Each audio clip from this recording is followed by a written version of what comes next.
Setelah saya baca dengan seksama Bible, sejak tragedi penyaliban, penampakan Yesus itu tidak pernah diawali dengan ucapan murid atau orang-orang termasuk Paulus dengan ucapan, diberkatilah engkau yang datang dalam nama Tuhan. Berarti kesimpulan saya, yang datang kepada mereka ini bukan Yesus. Kaitannya dengan Al-Quran, memang bukan Nabi Isa yang disalib. Berarti bukan dia yang keluar dari kubur. Dari Kejadian sampai Maleakhi, dari Matius sampai ke Wahyu, tak ada satupun dalil bahwa Yesus adalah Tuhan. Halo semangat. Halo. Malam. Iya, halo. Silakan. Saudara Cepek. Kenapa debat berdialektika diturunkan? Kenapa itu? Kan udah selesai kan? Kan udah selesai. Malam. Kenapa debat Iya, diturunkan? Kan sudah selesai. Mereka Berdialektika aja berdebat. mereka tidak sanggup menjawab. Ya sudah. Masa mau dipaksakan? Silakan buka kamera. Kita berdiskusi. Silakan Bang. Ya, apakah sama? Tadi kan ada pertanyaan tadi, apakah sama Isa dengan Yesus? Di mana dalilnya? Enggak sama. Kan itu tadi pertanyaan yang terakhir. Enggak sama. Yesus itu tokoh yang muncul belakangan, yang membahas tentang keberadaan Nabi Isa alaihissalam di tengah-tengah kaumnya Bani Israel. Yang ada adalah Nabi Isa. Yesus itu tokoh yang diceritakan terkait dengan apa yang Nabi Isa lakukan di tengah-tengah kaumnya. Tapi itu pun hanya dituliskan berdasarkan hasil penyelidikan orang-orang yang Nabi Isa tidak kenal. Seperti itu. Silakan. Suma. Iya, buka kameranya Bang.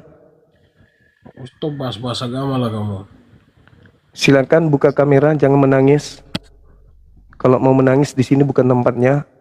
Kalau Anda tidak mau agamanya dibahas, hapuskan semua istilah-istilah Al-Quran di dalam kitab saudara. Sederhana bukan? Nah, jangan Anda mengambil istilah Al-Quran, habis itu Anda menangis. Jangan bahas agamaku Bang Suma.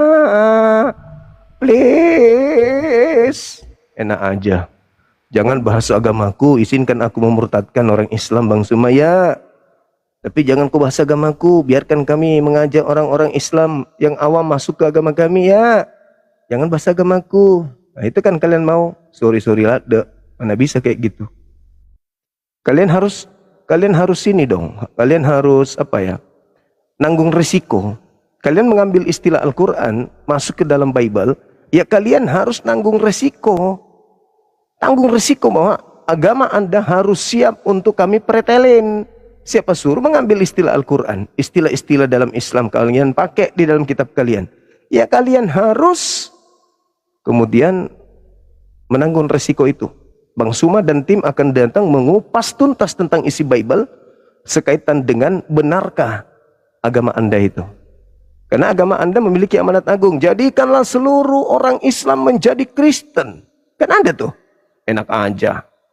Emang gue orang yang gak menggunakan akal, seenak perut mau dikristenkan. Sabar dulu, diskusi kita dulu. Perlihatkan kebenaran dulu. Jangan naik emosi, curhat. Tendensi kebencian, seterusnya nggak usah. Kan saya kasih dalil. Dua arah tuh ini. Al-Quran dan juga Bible. Bukan satu arah. Tapi karena cakupan Al-Quran itu luas. Dan juga Bible banyak membahas tentang hal-hal. Maka kita kerucutkan. Tentang Yesus dan Nabi Isa. Hubungannya dengan penyaliban. Hubungannya dengan kebangkitan. Hubungannya dengan Nabi Isa diserupakan. Dan kalau Nabi Isa tidak diserupakan, berarti dia yang disalib. Tapi faktanya Yesus pun mengatakan, mulai sekarang kamu tidak akan melihat aku lagi. Berarti yang datang kepada Paulus bukan Yesus. Dengan demikian yang kalian sembah di gereja bukan Yesus. Nah, kebetulan Yesus terekam mengatakan bahwa waspadalah kepada penyesat yang datang kepadamu memakai namaku. Kalau ngomong Bang Suma pakai dalil, jangan cuma ngomong aja. Oke. Kita diskusi, buka kamera, kita diskusi. Santai Bang. Santai, jangan emosi, relax. Teman-teman kita Kristen itu berharap ente bisa mewakili mereka gitu ya. Oke, silakan perlihatkan wajah Anda. Jangan seperti kalomang. Wajahnya, mana wajahnya? Bang, perlihatkan wajahnya. Silakan.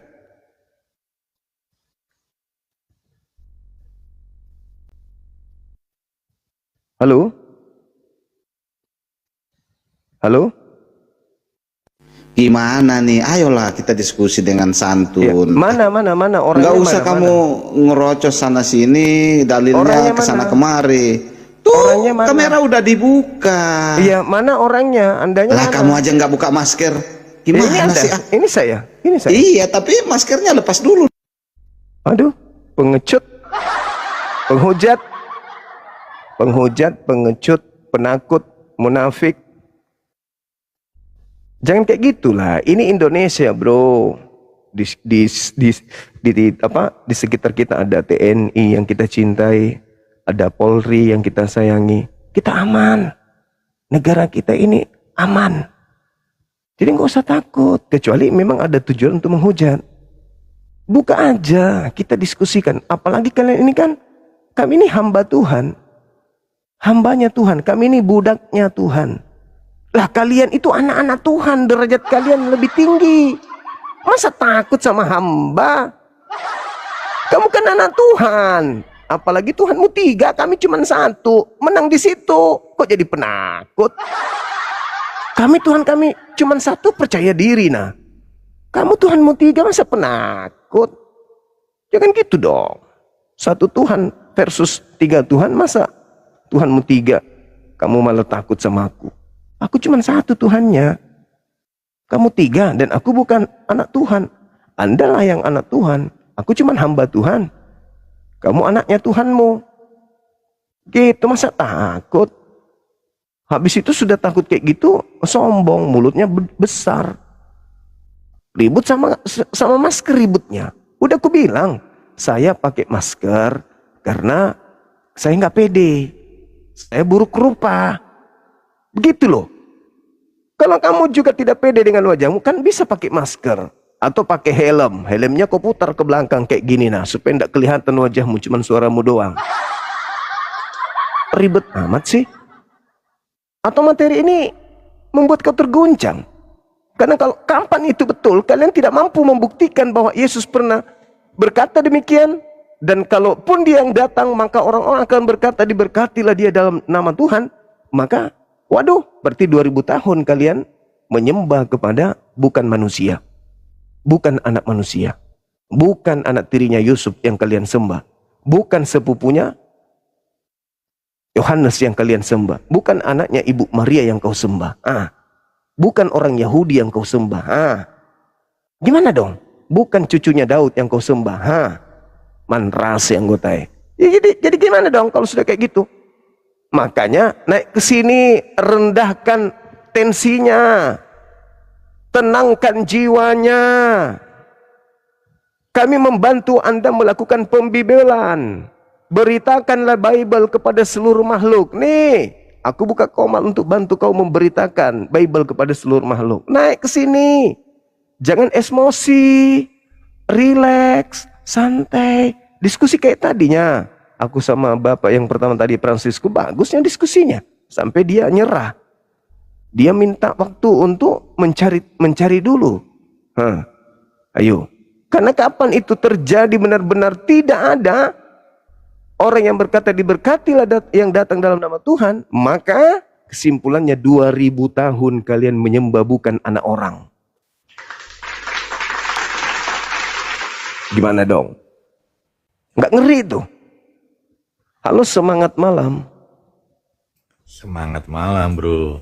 Iya, saudara Hanzo, silakan buka kameranya. Waduh, kayak baru kenal aja Bang Cuma. Iya, Ini makanya boleh buka buka kamera ya. Itu persyaratannya di sini, Bang. Waduh. Gimana dong? Nggak usah Buka lah, aja, Bang. nggak apa-apa. Pasti diturunin Biasa sama aku host. on cam. Masalahnya aku sih biasa aja. Saya sudah sering diskusi dengan tanpa buka kamera. Tapi masalahnya moderatornya itu loh. Moderatornya sudah pendidikan di Dubai 6 tahun untuk menurunkan tamu-tamu yang tidak pakai kamera. Kalau begini bisa nggak? Nah, gimana dong? Kan udah aku bilang kan, innalillah. Oke, silakan dinaikkan kembali teman-teman sekalian.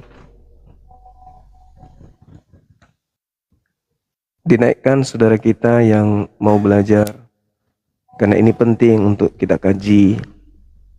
Zalika min anba'il ghaibi nuhihi ilaik.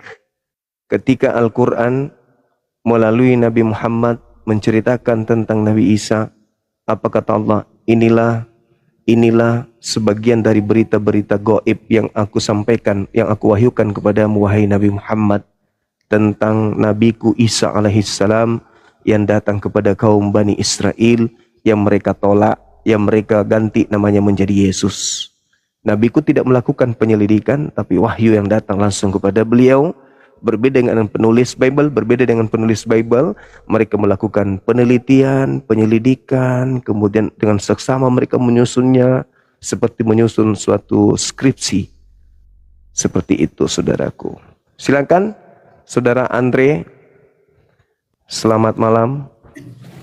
Selamat malam. Assalamualaikum warahmatullahi wabarakatuh. Waalaikum.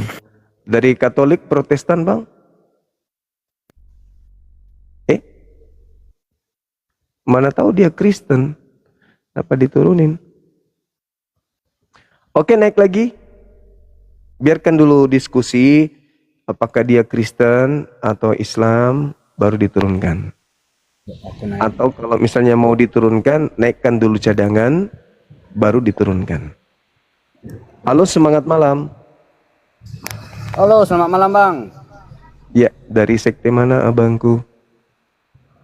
Dari Muslim Bang. Muslim, ada yang ingin disampaikan? Oh, salam kenal aja Bang. Iya, salam kenal. Tapi saya tidak mengenal Anda karena Anda tidak buka kamera. Makasih ya Bang ya. Maaf, moderator yang menurunkan. Silakan lagi yang lain. Silakan.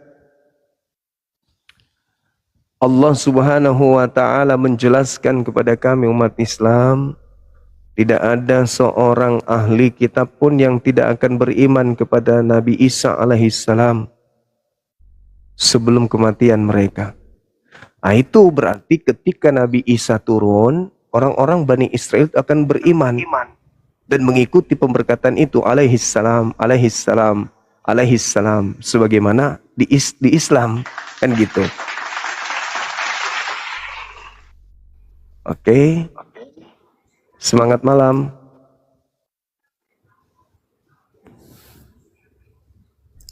Ya, selamat Ketemu malam lagi Pak kita. Zuma. Ketemu lagi kita malam Bang, malam. Ya, Silakan. selamat malam Pak. Sip. Ada tema diskusi menarik apa nih Pak? Terkait dengan Al-Quranul Karim, kalau di Al-Quran itu Nabi Isa alaihissalam itu tidak dibunuh, melainkan Nabi Isa alaihissalam itu diangkat oleh Allah. Inni mutawaffik wa rafi'uka ilayya wa mutahhiruka minal ladina kafaru. Itu kata Quran. Nabi Isa diangkat oleh Allah, tidak sempat disalibkan oleh orang-orang kufur yang ingkar terhadap beliau, dan Allah membersihkan Nabi Isa dari orang-orang yang ingkar kepada dirinya. Nah, saya menemukan data yang menarik di dalam Matius 23. Di situ diterangkan di data 39, mulai sekarang engkau tidak akan melihat aku lagi sampai engkau berkata, diberkatilah aku atau dia yang datang dalam nama Tuhan. Sejak kejadian itu, kalau kita lihat satu bab dari Matius 23, di situ kan Yesus marah besar tuh. Dia mengutuk keras orang-orang Israel, orang-orang Yahudi pada saat itu. Celakalah engkau, terkutuklah engkau. Wahai ular-ular, wahai keturunan ular, celakalah engkau wahai ahli Taurat, celakalah engkau wahai orang Farisi, bla bla bla bla dan seterusnya. Terakhir dia mengatakan, mulai sekarang kamu tidak akan melihat aku lagi sampai kalian berkata, diberkatilah aku yang datang dalam nama Tuhanku. Dalam nama Tuhan, sorry. Nah, setelah saya baca dengan seksama Bible, sejak tragedi penyaliban, penampakan Yesus itu tidak pernah diawali dengan ucapan murid atau orang-orang termasuk Paulus dengan ucapan, diberkatilah engkau yang datang dalam nama Tuhan. Berarti kesimpulan saya, yang datang kepada mereka ini bukan Yesus. Kaitannya dengan Al-Quran, memang bukan Nabi Isa yang disalib, berarti bukan dia yang keluar dari kubur. Nah, kalau Yesus yang disalib, orang suci, anak Maria, yang diurapi ini, yang dikasihi, yang diberkahi oleh Tuhan, dia yang disalib, maka sejatinya sesuai dengan pesan beliau, begitu dia keluar dari kubur datang kepada muridnya, ya bukan takut karena melihat hantu dong, malah akan mengatakan, diberkatilah engkau wahai Tuhan Yesus yang datang dalam nama Bapa. Tapi faktanya itu tidak pernah terucap. Sampai hari ini, ketika ada orang yang merasa murtad ketemu Yesus, tak ada ucapan mereka, diberkatilah engkau yang datang dalam nama Tuhan. Nah, bagaimana pandangan saudara terkait materi ini? Silakan. Baik, itu seperti ini ya Pak Zuma ya, seperti ada kontradiksi ya. Hal itu juga ditemukan ketika Yesus menyatakan pada waktu dia berpisah dengan murid-muridnya, Pak Zuma pasti tahu ya, ketika Yesus ngomong, aku akan pergi kepada Bapa gitu ya, tapi Yohanes 16. ketahuilah aku akan menyertaimu sampai akhir zaman gitu. Iya. Pada kenyataannya kan diksi itu kan menjadi sulit dipahami ya, menyertai dalam hal bagaimana gitu ya. Tapi ya itu benar sekali itu Pak Zuma. Kalau misalkan memahami dari sisi pribadi memang akan sulit ya. Tapi kalau saya sih memahaminya itu yang seharusnya yang menyertai murid-murid itu firman Bapa gitu. Jadi maksudnya perkataan Bapa itu yang Iya, seharusnya betul. diambil oleh. Iya, Kenapa Pak? betul. Itu sudah betul itu. Itu sudah benar. Bukan Iya. bukan jasadnya Yesus, tapi ajaran Yesus yang akan Ajarannya, menyertai betul. mereka. Iya. Jadi kalau memahaminya secara personnya itu memang kalau saya sendiri sih agak Iya. agak sulit ya menerima gitu ya setelah belajar begitu ya.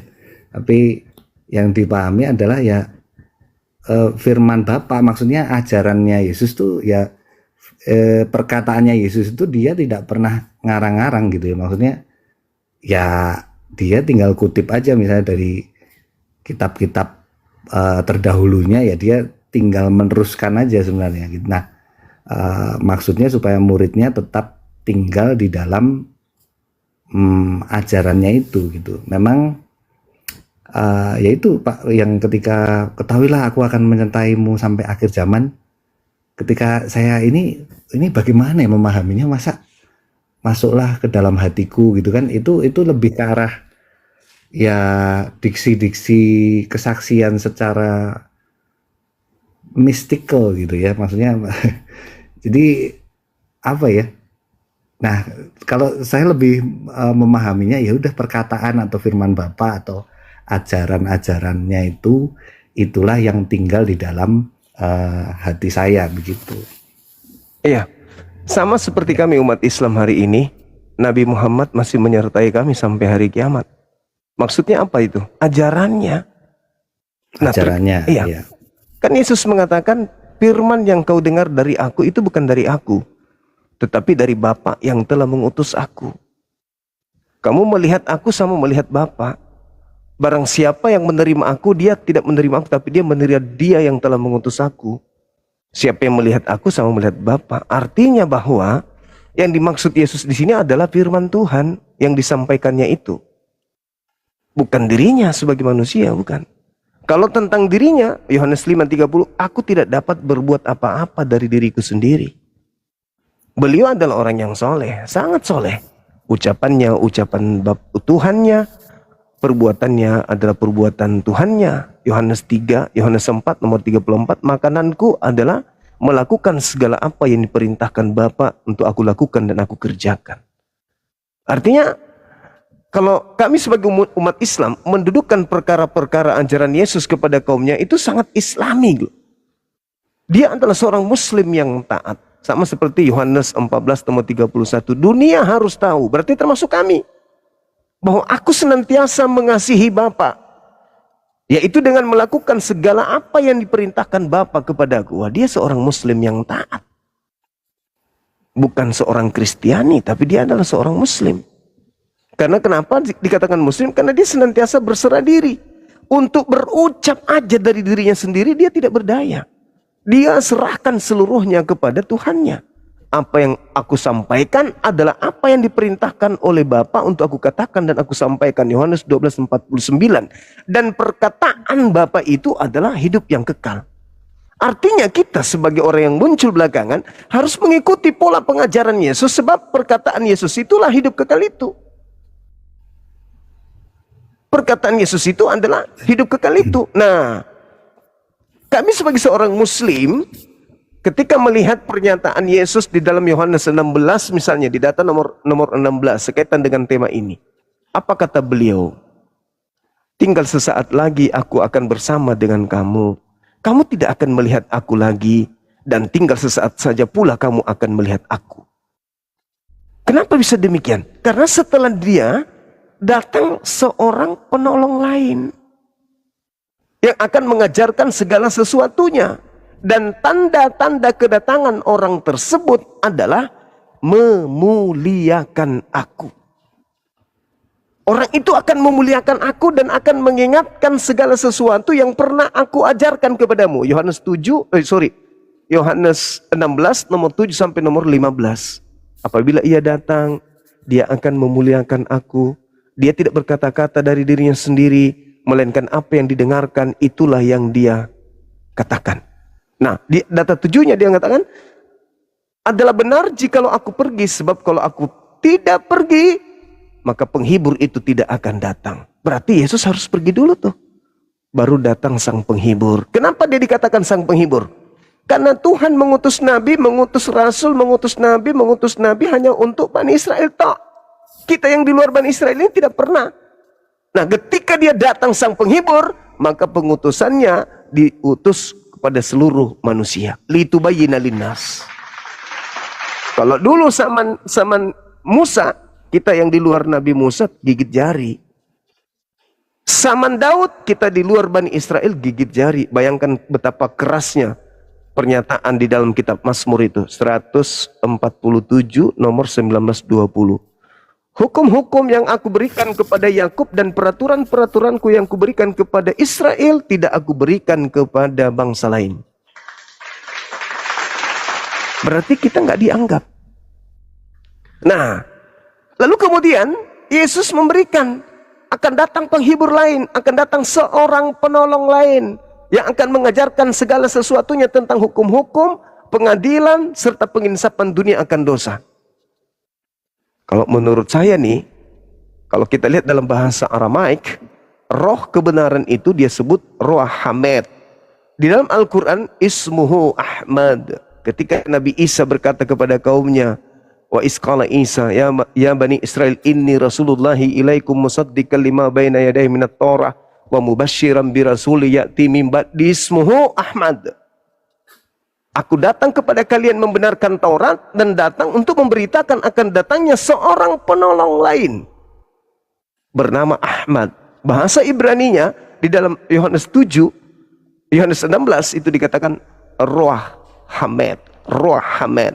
Hamed ismuhu Ahmad. Nah, ini kaitannya dengan ini. Saya cocokologi. Saya akui saya cocokologi. Tapi paling tidak iman saya Al-Quran menerangkan bahwa Nabi Isa ketika datang kepada Bani Israel, beliau memberitakan akan datangnya Ahmad sebagai pembawa hukum-hukum kepada seluruh bangsa. Kebetulan saya menemukan data di dalam kitab saudara bahwa akan datang kemudian seorang penolong lain yang Yesus kemudian sebut dengan nama Ruach Hamed, roh kebenaran dalam bahasa Ibrani atau Aramaik, karena Yesus tidak mungkin bahasa Yunani saat itu. Saya kira begitu, Bang. Silakan. Ya, tadi sepertinya ini ya Pak, kalau saya simak yang sebelum-sebelumnya itu ada perkataan jadi yang bertemu dengan Paulus itu pasti bukan Yesus, yang Ya. bertemu dengan siapa, Ananias atau siapa tadi Bang Zuma? Iya, Pak Zuma bilang ya. Ananias. Nah, karena konsepnya Yesus tuh langsung dinaikkan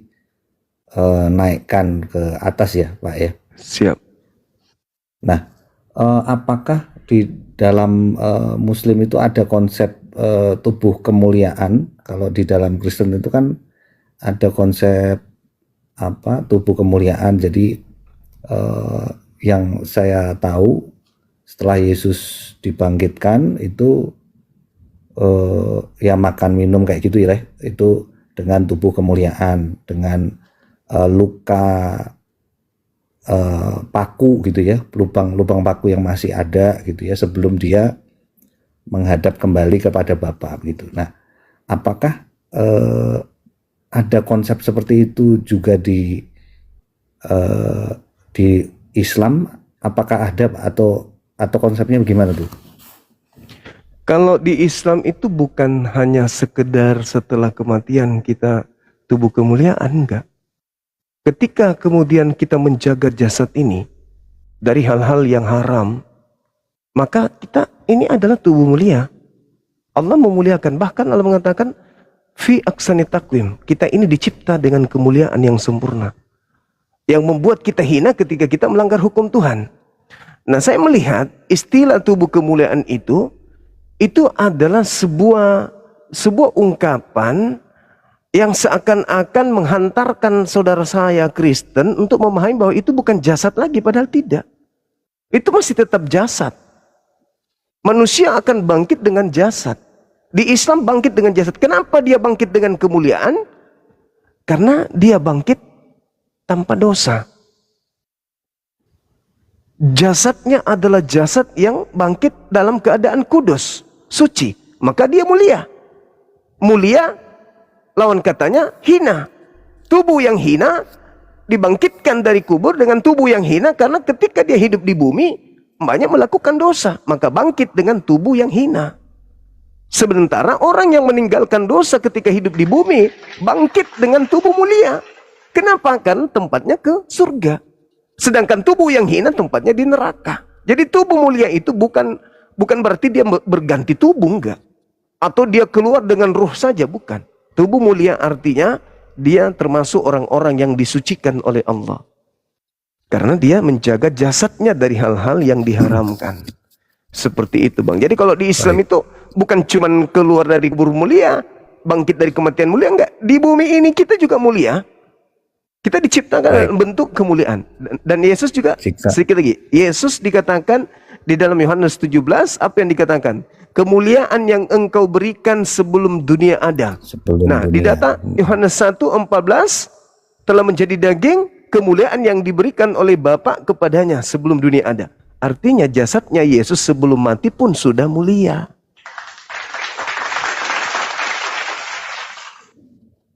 Yohanes 1:14, silakan. Nah, kalau ada orang Saduki ya, kalau nggak salah ya,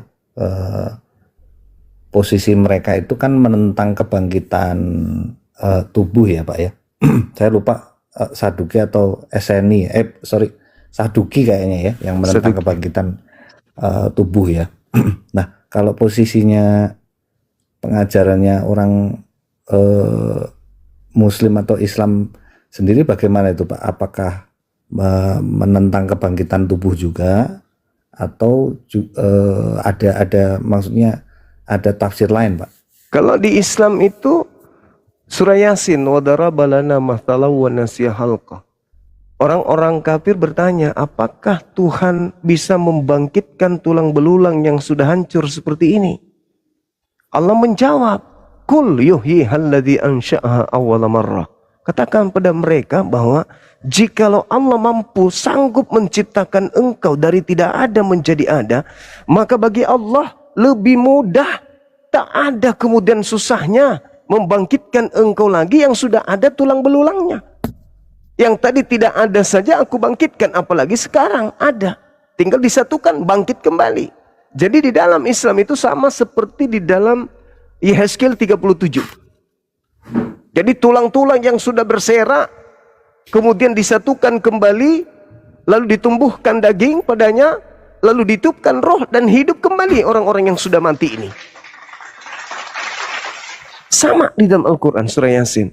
Jadi tubuh kita yang melakukan amalan kebajikan, kan logikanya kalau kita lihat di Alkitab nih, Tuhan akan membalas setiap manusia sesuai dengan perbuatan. Kan itu di Bible tuh. Termasuk di kitab Wahyu juga ada. Islam juga begitu. Semua manusia akan dibalas dengan perbuatan. Sekarang yang melakukan kejahatan kan bukan cuma roh, tetapi yang melakukan kejahatan adalah jasad juga. Begitu juga sebaliknya, yang melakukan amalan-amalan baik bukan hanya roh, tetapi jasad. Maka jasad inilah yang berbuat baik, inilah yang akan mendapatkan upah dari kebaikan, bukan jasad yang lain. Masakan jasad ini yang sujud kepada Tuhan, jasad yang lain yang mendapatkan balasan. Itu tidak adil. Maka tubuh kita yang telah hancur ini, inilah tubuh yang akan dibangkitkan, lalu kemudian diberi imbalan. Kalau dia jahat, maka tubuhnya akan merasakan balasan dari kejahatannya. Makanya di Islam itu bang, ketika dilarang makan babi, kami nggak makan babi. Karena bukan tubuh ini nggak ditinggal di kuburan. Ketika kita bangkit juga tubuh ini yang menjadi saksi. Ya loh, meskipun mulut kita itu berbicara, saya tidak makan babi, perut akan berbicara, tangan akan berbicara. Aku yang mengambil babi itu dan memasukkan ke dalam tubuh ini. Nah, itu dia. Makanya sama dari ajaran Yahudi. Kenapa dia disunat, kenapa nggak boleh makan ini, kenapa nggak minum ini. Karena tubuh ini harus dijaga, harus ditundukkan kepada perintah Tuhan. Karena tubuh ini akan kembali kepada Tuhan bertanggung jawab. Bukan tubuh ini siang malam seperti kami puasa, jasad ini yang menahan lapar. Begitu nanti pada masa pembalasan, tubuh lain yang mendapatkan balasan. Gimana ceritanya? Tubuh ini yang menderita, tubuh lain yang mendapat balasan. Tubuh kita ini yang kembali. Tubuh yang sekarang ini kembali. Kenapa disebut mulia?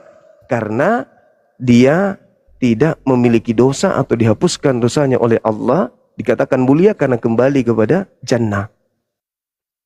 Dia dikatakan mulia karena tidak lagi menderita, tidak ada lagi sakit, tidak ada lagi penyakit kulit, tidak menderita lagi, nggak lapar lagi dan seterusnya. Itu dia mulia. Di surga itu begitu. Tidak mengalami ketuaan, tapi mereka tetap muda terus selama-lamanya. Itu disebut mulia. Nah, kalau dihinakan, tubuh yang dihinakan tempatnya di neraka. Begitu bang di Islam. Jadi surah Yasin yang akan bangkit nanti adalah tubuh kita ini. Yang berjalan di subuh hari ke masjid. Yang bangun setengah malam sujud kepada Tuhannya. Tubuh inilah yang kembali mendapatkan upah tersebut. Karena tidak mungkin begini. Jasad saya enak kali dia tertidur menjadi tanah. Menjadi kembali ke tanah.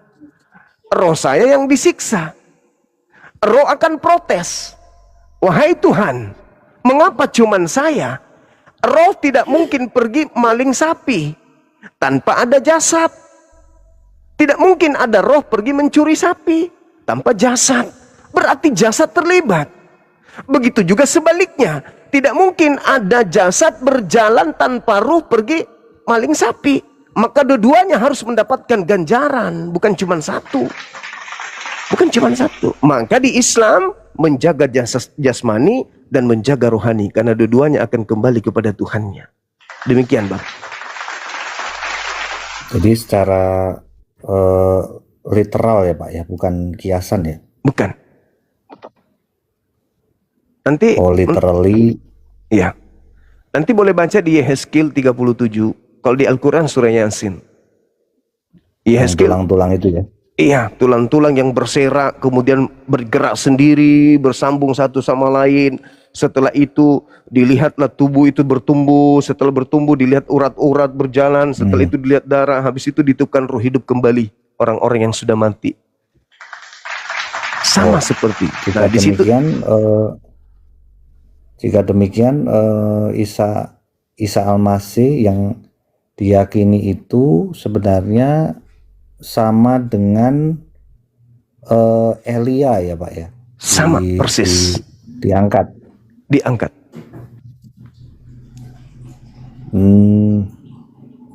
Tidak ada yang sulit bagi Allah ketika dikatakan aku angkat kamu di sisiku dan aku berikan rezeki. Makanya kadang kami ditanya, mana dalilnya Nabi Muhammad itu masih hidup? Al-Quran surah Ali Imran ayat 169. Jangan kau menyangka bahwa Nabi Muhammad itu mati. Sesungguhnya beliau tidak mati, melainkan beliau hidup dan memperoleh rezeki di sisi Tuhannya. Apa buktinya? Kita lihat Nabi Musa dikubur. Tapi ada masa di mana Yesus naik ke gunung bertemu dengan Nabi Musa. Berarti memang nggak mati mereka. Orang-orang yang mati yang meninggalkan bumi dalam keadaan beriman kepada Allah, mati syahid mereka, mati dalam berjuang menegakkan ajaran pencipta langit dan bumi, mereka nggak mati, mereka hidup. Dia pamit dari bumi masuk ke dalam liang kubur. Tapi sebenarnya setelah mereka berada di alam barzah, alam yang berbeda dengan kita, mereka nggak mati. Rupanya mereka hidup. Itu bukti bagaimana Elia datang, bagaimana Musa datang kepada Yesus. Baik, jika demikian konsep surga, kalau yang saya pahami konsep surga atau samayimnya di kitab Kristen itu kan nanti ada langit baru bumi baru ya Pak ya. Iya. Samayim gitu ya, langit dan bumi yang baru gitu. Iya. Nah di sana terdapat kebenaran, tidak ada lagi langit dan bumi akan berlalu, yang baru nanti akan datang gitu kan. Nah bagaimana konsep, apakah itu ada perbedaan dengan konsep, apakah di Islam ada konsep langit baru bumi baru juga Pak? Atau di dalam tempatnya digambarkan lain begitu? Di dalam Al-Quranul Karim surah Ibrahim ayat 48, di situ dikatakan hari ketika bumi diganti dengan bumi yang lain, demikian pula langit baru. Berarti nanti ada ya Pak ya, diganti bumi yang lain itu ya? Siap. Ya. Berkumpul kita di padang mahsyar menghadap kepada pencipta langit dan bumi. Kalau hari penghakiman ada juga Pak? Ada penghakiman. Kita dihakimi. Padang mahsyar itu adalah hari penghakiman. Kalau di Islam ini, kalau di Islam pada hari kita dihimpunkan nih, bangkit dari kematian, dihimpun kita di alam barzah, langit baru, bumi baru. Sebelum kita masuk ke surga, neraka, kita dihimpun dulu, seluruh manusia dihimpun. Apa yang pernah kita lakukan semua dipertontonkan oleh Allah. Di situ disebut Qadi Rabbul Jalil, pengadilan yang seadil-adilnya. Nabi Isa dipanggil oleh Allah. Wa isqalallah ya Isa bin Maryam a'anta qulta linnas. Wahai Isa, kamu ke sini, aku mau kamu berbicara kepada kaum yang telah menyembah engkau selain daripada aku. Katakan kepada aku, apakah engkau yang mengajarkan mereka menuhankanmu? Apa kata Nabi Isa di hadapan orang-orang Kristen? Qala subhanaka ma yakunu li an aqula ma laysa li bihaqq. Maha suci engkau ya Allah, aku tidak pernah mengajarkan mereka menyembah aku. Aku mengajarkan mereka menyembah engkau. Itu yang aku ajarkan. Ma qultu lahum illa ma amartani bi an ya'budullah rabbi wa rabbakum. Sembahlah Allah wahai Bani Israel, Tuhanku dan Tuhanmu. Dan itu Yohanes 20 kan begitu. Maria, jangan kau sentuh aku, tapi pergilah kepada saudara-saudaraku, katakan kepada mereka, aku akan pergi kepada Tuhanku dan Tuhan kalian. Tuh. Tetapi ada yang memaksakan menuhankan dia. Makanya di hadapan Tuhan, dia mengatakan, tidak, aku tidak pernah mengatakan itu. Nah, wa idza husyiran nasu kanu lahum a'da. Pada hari penghimpunan di mana manusia dikumpulkan, apa yang manusia sembah selain daripada aku akan menjadi musuh mereka. Dan semua pemujaan yang mereka lakukan itu akan diingkari mereka. Diingkari oleh mereka yang disembah selain daripada aku. Itu betul ternyata. Maaf nih, di dalam Matius 7 nomor 22, 23 atau satu perikop dari data 15-nya, Yesus mengatakan apa? Pada hari terakhir, berarti hari terakhir itu adalah hari terakhir manusia tidak diberikan, hari terakhir manusia untuk masuk ke dalam pembalasan. Yang masuk surga-surga, yang masuk neraka-neraka. Pada hari terakhir nanti banyak orang berseru kepada aku, Tuhan, Tuhan, bukankah ketika kami di dunia dulu, dunia lama, bernubuat pakai namamu, mengusir setan pakai namamu, bermujizat pakai namamu. Pada saat itulah aku Yesus berterus terang kepada mereka, enyahlah daripadaku, aku tidak mengenal kalian, kalian semua adalah pembuat kejahatan. Maka orang itu kalau dalam hadits datang kepada Nabi Abraham. Wahai Nabi Abraham, tolong kami. Tolong kami. Yesus tak mau menolong kami. Apa kata Nabi Abraham? Aku nggak sanggup. Aku tidak mengenal kalian. Datanglah kepada Nabi Musa. Datang lagi orang ini kepada Nabi Musa. Wahai Nabi Musa, tolong please bantu kami. Kami diingkari oleh Yesus. Tidak bisa. Aku hanya untuk Bani Israel. Datang lagi kembali kepada Nabi Isa. Nabi Isa mengatakan tidak. Aku tidak pernah mengatakan kalian sembahlah aku kok. Coba kau datang kepada Nabi Muhammad. Nabi Muhammad pun mengatakan, engkau ingkar kepada aku. Engkau ingkar. Kamu kufur terhadap ajaranku. Padahal engkau tahu aku datang diutus untuk kalian. Ya ayuhan nas, inni rasulullahi ilaikum jami'a. Wahai seluruh manusia, sesungguhnya aku adalah utusan Tuhanmu untuk kalian seluruhnya. Tapi kau menolakku. Maaf. Maaf. Datang kembali ke Yesus. Yesus, bukankah kami dulu bernubuat? Sorry, aku tidak mengenal kalian. Enyahlah kalian dari hadapanku. Kalian semua adalah pembuat kejahatan. Nah, ini fakta real. Tertulis dalam Al-Quranul Karim. Ini kenapa dihapus ini, Bang Mister? Kok bisa? Ada apa ya? Memang pelanggaran beliau. Lab Anda tidak memenuhi syarat untuk direkomendasikan dan telah dibatasi dalam hasil pencarian karena tidak mematuhi panduan komunitas kami. Pembatasan akan dihapus setelah orang tersebut. Kok bisa ya? Ada apa lagi kawan?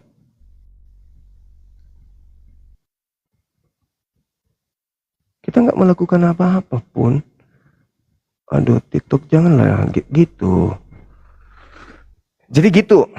Al-Quran mengatakan itu, wa idza husyiran nasu kanu lahum a'da wa kanu bi ibadatihim kafirin. Pada hari terakhir nanti manusia dihimpunkan, apa yang mereka sembah selain daripada Allah akan menjadi musuh bagi mereka, dan pemujaan-pemujaan yang mereka lakukan terhadap dia selain daripada Allah akan diingkari oleh dia yang disembah selain daripada Allah. Kenapa lagi? Kok dibatasi?